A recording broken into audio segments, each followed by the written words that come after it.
Welcome the our channel. Today we how to restore meeting notes using Otter.ai action items, quick tutorial step by step clearly. Open the Otter.ai website or app.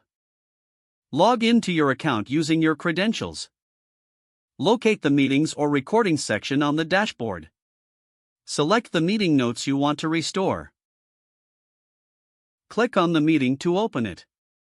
Look for that action items feature within the meeting notes. Review the list of action items associated with the meeting.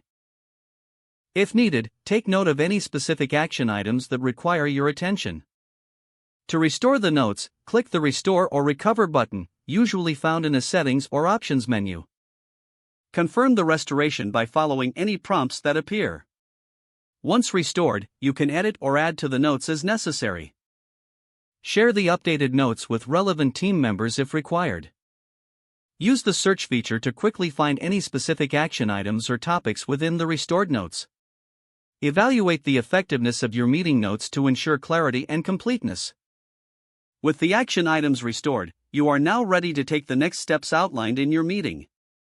If the page does not load, refresh the browser or try again in a private or incognito window. Make sure you are using the correct email address, then retype it carefully to avoid small typos. If your password is not accepted, use the reset option and create a new strong password you can remember. Check your spam folder for verification or security emails, then complete any requested confirmation steps. Enable two-factor authentication if available to improve account security and reduce unauthorized access risk. After signing in, review your profile details so your contact information and settings are accurate and current. If you see an error message, note it down and try again after restarting your device and internet connection. Log out when you finish, especially on shared devices, to keep your account and payment information secure.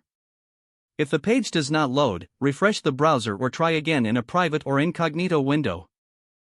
Make sure you are using the correct email address, then retype it carefully to avoid small typos. If your password is not accepted, use the reset option and create a new strong password you can remember. Check your spam folder for verification or security emails, then complete any requested confirmation steps. Enable two-factor authentication if available to improve account security and reduce unauthorized access risk. Don't forget to like this video and subscribe to our channel for more step-by-step tech guides.